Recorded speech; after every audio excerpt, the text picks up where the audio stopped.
Auspicia este bloque Banco República.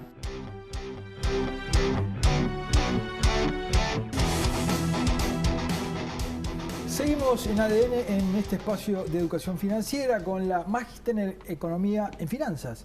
Stephanie Gelman, ya la tuvimos la semana pasada. Sí, correcto. Muchas gracias por tenerme de vuelta. Autora de Mi Dinero, Mi Problema, que de un libro mutó a un movimiento. Nos decía la semana pasada que los uruguayos en materia de educación financiera tienen que cambiar la mentalidad, hacer un clic, ¿verdad? ¿Qué cosas son las que deberíamos empezar a cambiar? Bueno, yo creo que hay un gran tema que es la seguridad social, ¿no? Y empezar a pensar diferente sobre este tema. Y para entenderlo bien, me parece que primero hay que repasar un poco cómo funcionan estos sistemas, lo que llamamos los solidarios, ¿no? Que es el BPS o una caja. Cuando tú aportas al BPS, no estás aportando para tu jubilación, estás aportando para financiar la jubilación de tu abuelo o de tu padre. Sí. Y tú estás, de cierta forma, tu jubilación lo van a pagar los trabajadores que vienen atrás tuyo, ¿no? Eso se llama sistema de solidaridad. Sí, exactamente. Entonces, eso es el gran problema que tenemos hoy. Si uno mira un poco este gráfica, ¿no? En 1950 había 12 trabajadores por trabajador y en ese momento era bastante fácil financiar el sistema. Claro. Lo que está pasando es que poco a poco esto está bajando. En el mundo hoy está en 8 y en Uruguay lamentablemente estamos peor. Están 4 trabajadores por jubilado. Y se espera en 2050 estar menos de 3. Entonces ese es el gran problema que tenemos y esto es el por qué el Estado, de cierta forma, por más que quiera, no va a poder resolver este problema. Y este es un tema claro, porque esto nos vincula con la educación financiera porque nos vamos a tener que de alguna manera ganar nuestro sustento de futuro, ¿no? Exactamente, exactamente. Entonces ese es el tema que para mí lo que tenemos que empezar a hacer es pensar diferente sobre esto, ¿no? ¿Cómo? ¿Pensar cómo? Bueno, si no voy a tener trabajadores Sí, que van a trabajar para mí, claro. voy a tener que pensar que soy mi propio trabajador. Yo soy de mi finanza. ¿No? Y voy a tener que pensar que mi salario, de cierta forma, en vez de solamente durarme día a día, mes a mes, como me va a tener que durar toda una vida. ¿No? Voy a tener ciertos años de trabajo y después voy a tener ciertos años de vida y voy a ganar lo que necesito en estos años de trabajo para básicamente pagar básicamente todos mis gastos. Entonces, eso para mí es un tema, si podemos pasar al segundo, a la próxima diapositiva. Hay un tema ahí de un poco, bueno, cómo pensar en esto, cómo empezar a pensar en esto, ¿no? Entonces, una cosa que hablo mucho sobre esta idea del gasto sostenible. ¿Cuánto de mi salario podría gastar ahora, ¿no? Y mantener de cierta forma ese promedio salario durante mi vida de trabajo y también extenderlo hacia mi vida cuando no trabajo más, ¿no?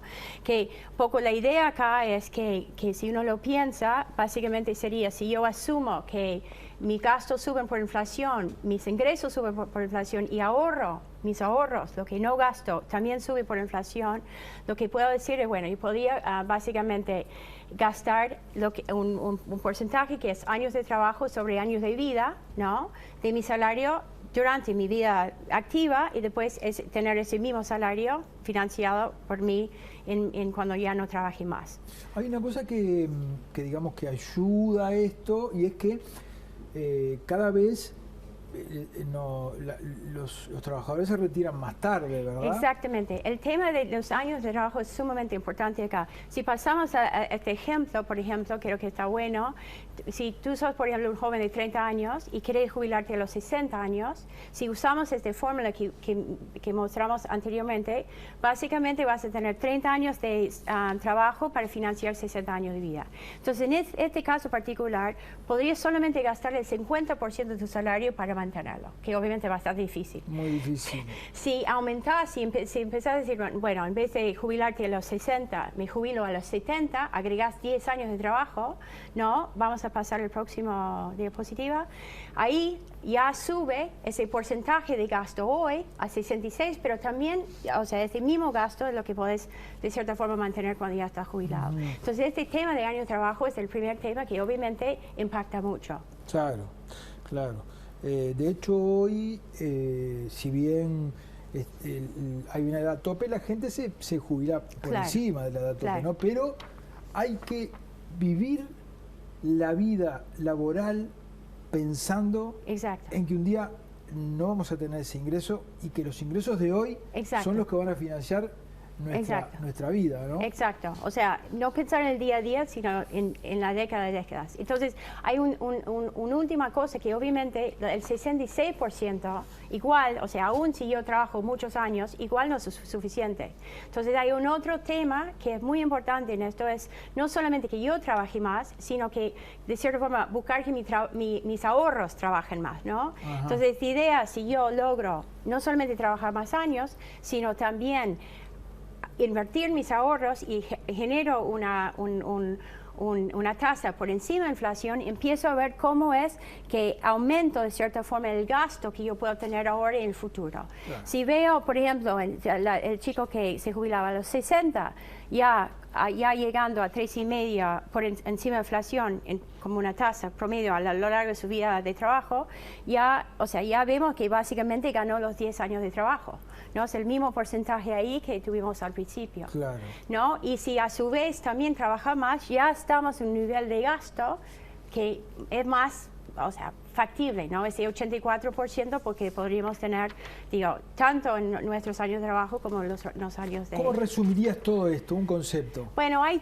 básicamente tres, si me pasan, que son esto. El primer tema es lograr, de cierta forma, pensar en ahorrar algo. Si no logro los porcentajes anteriores, no importa. Cualquier cosa que aparto es algo que voy a tener en mi futuro. El segundo tema, obviamente, es ese tema de que darme cuenta que sí voy a estar trabajando más años. Y el tercero es un poco lo que yo estoy empujando mucho, que es esa idea que tenemos que aprender a hacer crecer a nuestro dinero en forma mejor, ¿no? Es aprender a invertir para poder ahorrar menos hoy, gastar más hoy y gastar más también en mañana. Posiblemente acá tengamos que recurrir a algún experto, ¿no? Alguna persona que sepa de finanzas para que nos indique cuál es la mejor manera de poder destinar nuestros ahorros, ¿no? Sí, es así, pero yo también entiendo que cada uno de nosotros tenemos que saber más. Para proteger justamente este futuro, vamos a tener... Formarnos en eso. Tenemos que saber cómo defendernos. Y eso es una cosa que para mí es muy importante. Estefanía, muchas gracias. Bueno, ustedes. Gracias. Chao, chao. Bueno, para mí, la madre de todas las reformas es esta, la que hablamos hoy. De la educación. Sí, pero... Es una de las tantas. Pero hay otra que está la reforma de la seguridad social, que también está en camino y de la que hablaban hablamos. recién. Pero la que se le llama la reforma es la reforma del Estado, ¿verdad? Y, claro, la madre de todas las reformas, así lo definían en la administración de Tabaré Vázquez, en la segunda. La reforma del Estado. La madre de todas las reformas, la reforma del Estado, y le propongo volver a plantear el tema sobre la mesa. La reforma del Estado. Y yo creo, ¿no? Presupuesto, redistribución de personal, cambios en las carreras administrativas, cómo hacer más eficiente No el desmonopolizar, Estado. porque estamos entregando el rico patrimonio de los orientales a los piratas que Bueno, vienen no sé si va por ese lado, pero ¿le parece si me parece, hablamos de me reforma del parece, Estado? la semana que viene, reforma del Cuídese. Estado, muy bien. Que pasen bien, nos vemos la semana que viene. Chao.